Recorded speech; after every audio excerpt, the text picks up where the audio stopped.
God did not allow us to open a restaurant kasi meron siyang ibang path para sa atin. We can learn from this and we will come out stronger. From the get-go, you were honest, di ba? Nakita nila yung authenticity mo at ng asawa mo. Magandang umaga mga kabayan, mga nakatag. Ngayong araw, makasama natin ang isa sa mga Filipino community leaders, isa sa mga guest speakers pala natin noong taga-friend, taga-Ma'am Chi, noong Mayo 25. Isang matagumpay na negosyanteng Pilipina na nagdadala ng ganda at gila sa mundo ng alahas. Nako, we talk about jewelry. Ito na, papasok na ating taga-friend. Lahat nagtatanong, uy, sino ba ang founder ng Olivia Pearl Jewelry? Aba, nakakatuwa dahil Filipino ang owner niya. So, sabi ng Kirbil, siya ay nasa likod ng Olivia Pearls, isang brand na kilala sa mga eleganteng disenyo at saka dekalidad na perlas na tunay na ipinagmalaki ng ating lahing Pilipino. Welcome sa studio, si Madam Melon Perez. Morning. Good morning po, magandang umaga sa lahat. Good. Siyempre wala naman tayong alam sa business noon, bago-bago pa Yes, lang. oo. And then, so I just wanted to secure, sabi niya, since I'm very experienced sa finance, why don't I keep nandyan lang naman yung money, hindi pa tayo ready for fit out, it will take a few months. Sabi niya, kunin ko muna, bigyan kitang post-dated checks to secure it. Tapos, once it's ready, let's release the funds. Tapos, I will help release yung iplano natin yung release ng funds. So, okay, I trusted her naman. Yeah. Kasi, I know, no, alam ko sa pamilya niya, saan nag-aaral, saan nagtatrabaho, and all. Tapos, saan siya nagtatrabaho, and all that. So, I gave her the money, even my colleagues' investment. So, nag-total yun ng mga 660,000. Oh, wow. that time. Oo. So, nasa kanya lahat. May post-dated checks naman ako. So, I thought nga, okay na yun siguro, no? Pero after 3 months, tumawag kasi yung mom ko. Sabi niya, kailangan kong magpa-opera. So, kasi merong tumor sa ovary and tatanggalin yung ovary niya. So, sabi ko, nag-reach out ako dun sa landlady ko. Sabi ko, tinawagan ko siya because I needed money. Yeah. Hindi siya sumasagot sa phone. Ano siya, sabi ko, tapos sabi ko, tinawagan ko ngayon yung office niya kasi doon siya tumatawag normally sa landline. Yeah. Ang sagot sa akin ng office niya, naku, nag-awol na siya for 2 weeks now. Oh, no. At nasa kanya, ha? Nasa kanya. Yung mga post-dated checks and everything. Nasa akin yung post-dated checks, pero yung, pero yung cash na cash sa sa kanya. kanya. Oo. So sabi ko, ang gagawin ko, i-deposit ko yung post-dated check. So tumalbog lahat. Ayan na. Kaya nga. So, Oo, parang siya nakakutob na at alam na natin. Oo. Tapos pinuntahan ko yung bahay nila, yung bahay namin kung saan ako nakatira dati sa Satwa. Nakalock na rin. Uy. So, nabigla kayo? Wala man lang unti-unting naamoy nyo? Bigla na lang gano'n? Oo, walang hint din talaga. Yeah, Tas, yeah. Tapos, pinuntahan ko din pati yung company niya kasi syempre may mga employees siya. As in, hindi na rin sila pinapasweldo daw for the past, 2 months na. Parang ganon. So, ngayon, hindi rin nga nila Yes. alam. So, yung plano yung negosyo, hindi natuloy? Hindi na natuloy. So, pinull out ko na rin yung deposit ko Oh. na 35,000. At least sabi ko, yung 35,000 na dineposit ko, pinawasan nila ng konti dun sa pwesto. So, sabi nila, okay, sabi ko, I'll pull it out na lang. Yeah, Yun na lang yung konting pinambayad ko, tapos pinabili namin ng camera. So, syempre, pero yung the first few weeks, parang hindi ka makatulog. Totoo. Iiyak ka na lang sa sulong. Ganun. Yeah. Pero, alam mo, yung nangyari yan, it didn't stop you. Parang the more pa na you found a way to resolve it, and kasi karamihan kapag nangyari na sa kanila yan, especially if you are a business owner, parang mawawalan ka na ng gana at talagang mag-give up ka na. Hindi para sa akin to, sakit lang to ng ulo. At iba matatakot ngayon. Oo, na parang hindi na uulit yan. To be honest din naman, sabi namin, naku, takas kaya tayo sa UAE. Ang laki ng utang namin. Oo, Kasi laki. 11,000 lang sweldo namin pag pinagsama. Tapos ang babayaran namin sa bangko, 13,000 monthly. Kulang. Kulang Oo. pa, kulang pa sa pagkain and anong gagawin namin. So, pero sabi namin, no, we have to live with integrity then and honesty. Tapos, we are born again Christians, sabi din namin, what will they say about our faith? We want to be honest with people, we want to be honest with God. And may utang kami dun sa colleagues namin. So, sabi ko, malaki din yung invest nila, 60,000. So, we have to face them.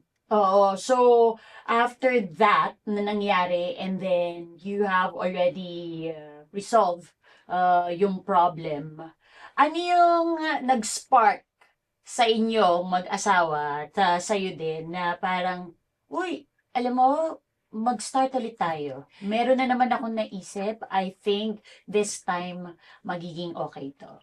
Actually, hindi namin naisip yun. Ang inisip lang namin, survival mode, to Mm-mm. be honest. Sabi namin, so, kulang sweldo. Tapos, nung time na yun, nag-shoot na rin kami as a hobby. Okay, okay. Tapos, yung friends namin, gusto talaga nila yung style ng shooting namin. Kasi, nung time na kinasal kami, nung 2008, our photos, our wedding photos, very traditional. Very post, walang story. So, nung time din na yun na wala pang nangyayari, ibig sabihin, the tragedy did not happen yet, pero we're shooting already some friends' photos. They love yung gusto nila yung very candid, very storytelling style. So, that kept us going na parang people like our work. Tapos, ang ginawa din namin, binook kami ng friend ko binook kami as wedding photographers. Okay. Tapos, nagbo-vlog. Uso pa nun ng vlog. Yes! Oo. So, nagbo-vlog ako. Tapos, a couple na based sa Dubai, they're Indian couple, they're gonna get married sa India. So, sabi nila, we really love your style. Take our photos. And they flew us to India. So, that's the first time also na, I love this, na parang parang sobrang blessing na parang may problema kami, pero we got to travel. You see it half full. Ito, may mga opportunities na Yes. dumadating sa atin. Let's just embrace it and be happy with it. Yes. So, after nung nangyari sa inyo na yung naloko kayo sa pera, ang next niyong move, yung photography, videographer, Yes. source of Opo. income niyo. Opo, yes.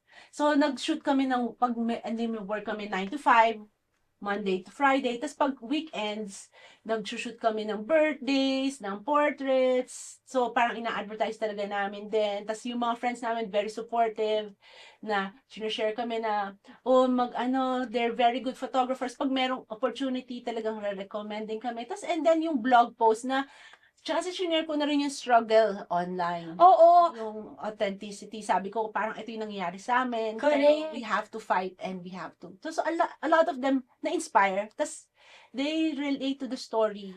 That you are doing yung inyong business wherein you celebrate lahat ng mga happy moments, yan yung kinakapture nyo.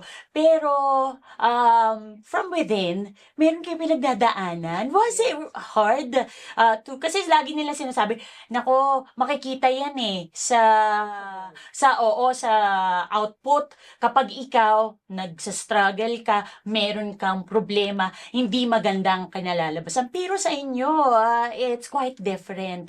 How did you manage to do that?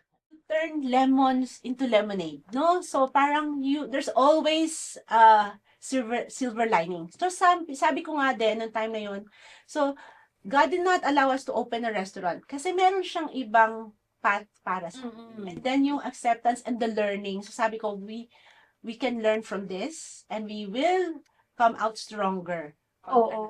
So yun din, naging honest din kami sa sa work din namin. So na-promote pa kami. Kasi we're still working, parang di ba, kahit may side hustle, parang kailangan honest pa rin din Yes. sa kung ano yung full-time job mo. Tapos, Tama. Naintindihan nila where you're coming from. Kasi nga, from the get-go, you were honest, di ba? Nakita nila yung authenticity mo at ng asawa mo.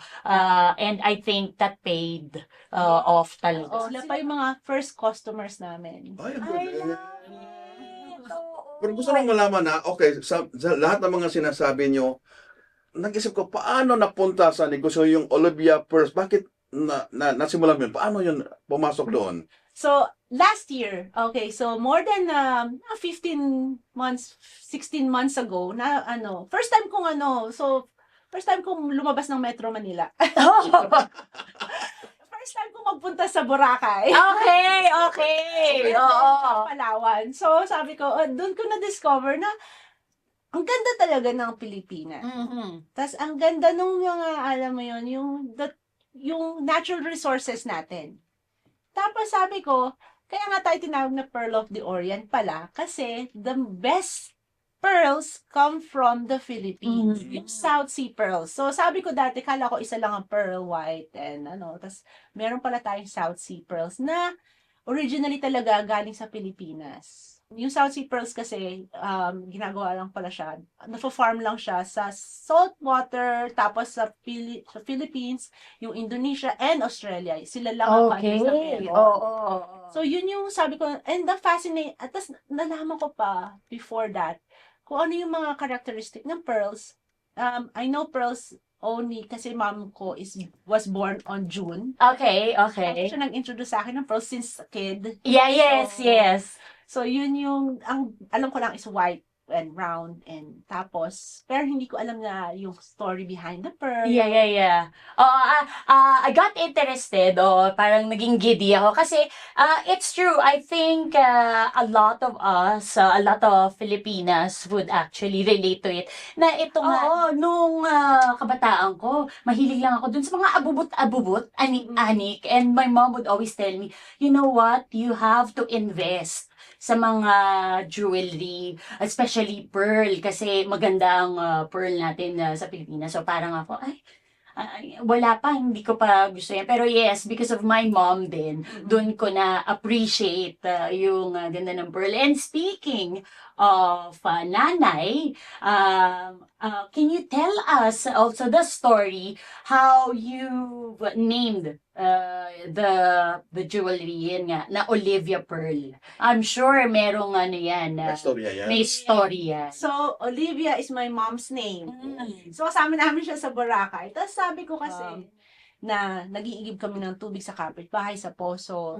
Tapos mom ko have to give up her, kahit double degree siya, hindi siya nag-work kasi to look after us. Kasi Okay. father ko is work in Saudi for 35 years. So, parang nakita ko yung hirap nila na being apart. Yeah. Tapos, yung pagkakasyahin niya yung padala, tapos, I saw the sacrifice. So, Yeah, sabi ko, my mom never, feeling niya kasi, wala siya na-achieve. Pero para sa akin, yung achievement niya kasi, is yung na-achieve naming kids. Yes. Niya.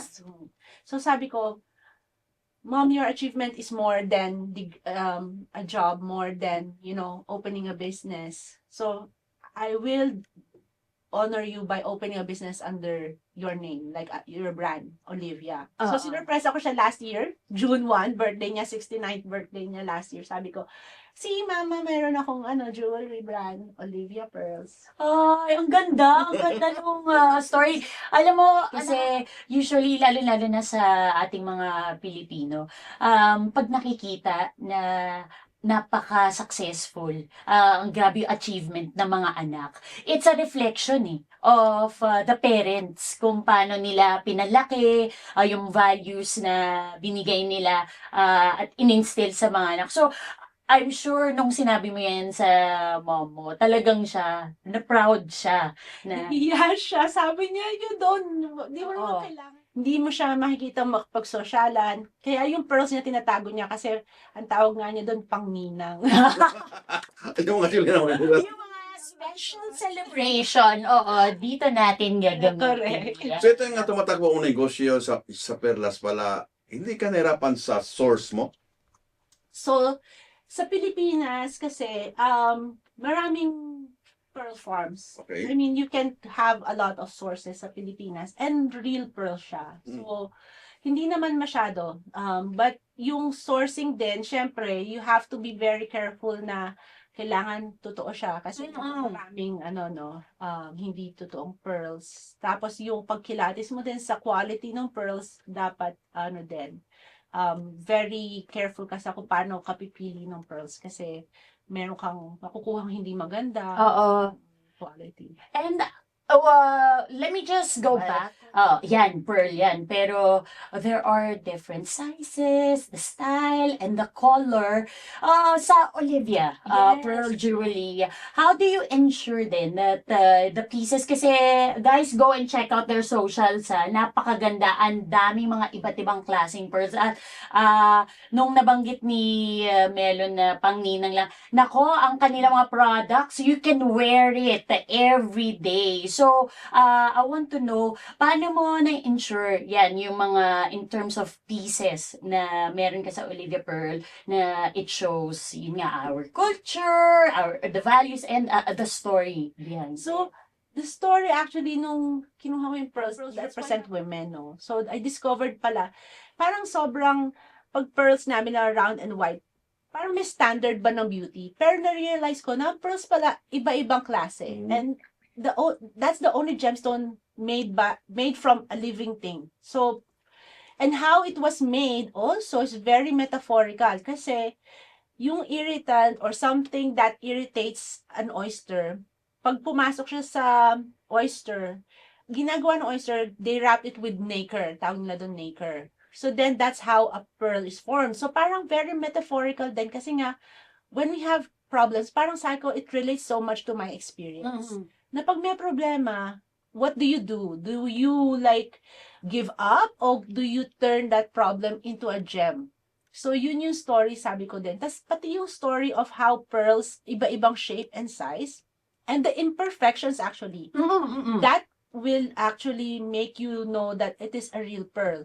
Na parang ang real pearl may imperfections. Ang fake pearl, medyo super Yung perfect. perfect na lalaki. Right? Oo. Super perfect na pearl, pero sobrang rare niya. Parang 2% lang of all the Okay. harvest Oo. ng pearls. So, I love that, we're learning all about pearls ngayon. Kasi ang ganda nung, hindi ko alam that when you mentioned about the oysters and may irritants. Pero ito ang Yun mga pala design, yun. ito ang mga design mo pala, madam. Ikaw mismo nag-design sa mga piece na ito or meron kang inspiration na iba? so far, ako pa lang yung nagde-design, kaya medyo simple. Pero kasi simplicity is for me the ultimate sophistication. Gusto ko mag-focus doon sa story ng pearls. Mm-mm. But we'll be releasing new designs that is inspired by, I will reveal in the next few months. Ay, oo, kaya dapat abangan. And since nag-tap na tayo that you have been, that you hire an all-Filipino team. Oo, talagang tumutulong ka sa ating mga kabayan and our community dito. Yeah. Oo. So we have an all-Filipino team kahit doon sa production namin. So actually, Olivia Pearls, currently ako pa lang. And then, pero yung the whole team ng creative team namin sa Melrish, sila yung tumutulong sa akin with production ng social media content, pati yung pag-package, pag-help sa clients namin. So, Oo. So marami nga nakinig sa atin ngayon, mga katulad mo, babae, since jewelry, so babae na, na gustong masunod yung mga ginawa mo. Ano bang mga advice na maibigay mo sa kanila? para sa akin, ang best advice is find your story. Kasi if you're just going to start the business dahil gusto niyo kumita ng pera, I know we want to all earn money, pero that will not sustain yung drive niyo. Mm-mm. Pero kung ang passion niyo talaga is to help or to give honor to someone, to inspire someone, yung yung purpose niyo is beyond earning a living or earning some money out of the business, hindi yan magiging sustainable. Kasi you will face struggles, maraming challenges ang business, pero if you don't have a really deep purpose, mahihirapan kayo, baka mag-give up kayo agad. And looking back out of those experiences, ano yung masasabi mong naging proud ka? Me and my husband, we have always led with integrity and with purpose and with faith. Yung closeness namin kay God, nakita na talaga namin the hand of God was helping us throughout this time. No? Every struggle, COVID, may dumaang COVID. Tapos, and giving back. parang God will bless you so you can bless others. So yun yung Mm-mm. ano namin, na parang we want to help the community, we want to help our team, and kaya nung 15th year anniversary namin, last year, we took everyone to Azerbaijan. I Wow! love it! Lahat ng mga Yes, ng team. kahit nung 10th year anniversary din namin, pumunta kami sa Georgia. Tapos nung na-survive namin yung COVID, just to celebrate, nag-snow mountain kami sa Armenia. Lahat kami. Oo, ang ganda niyan. Alam mo na, napapansin namin, every time we interview yung mga successful business owners at successful mga kabayan natin dito, they never miss out on giving back. How important is that for you? Kasi if you don't know, guys, Melon also give back a lot to our community. She is part of the Philippine Business Council and as one of the directors, and you have been uplifting ang ating Filipino brand, and we could see the authenticity din. And for you, parang when you mentioned something about giving back, alam mo, grabe yung ngiti mo.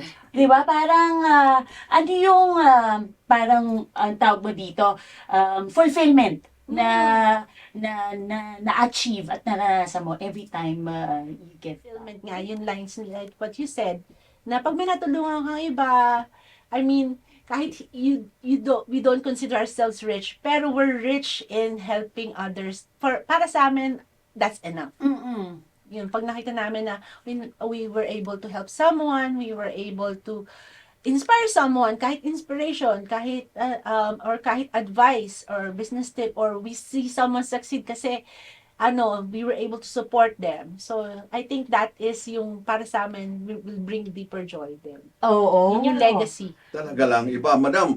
Alam mo, kakaiba yung tapang mo, determinasyon, at meron kang gininto ang puso na tumulong. Kaya ito ngayon, very successful ka. Isa lang masasabi namin ng Kibel sa'yo. Iba ka, ka, kabayan. kabayan. Salamat. Thank you so much, Melon, for sharing your inspiring story. And I'm sure marami sa ating mga katag at mga kabayan talaga ang nakapulot ng magandang aral sa inyong ini-share ngayong umaga. Thank you sana. Yes, thank Okay. you!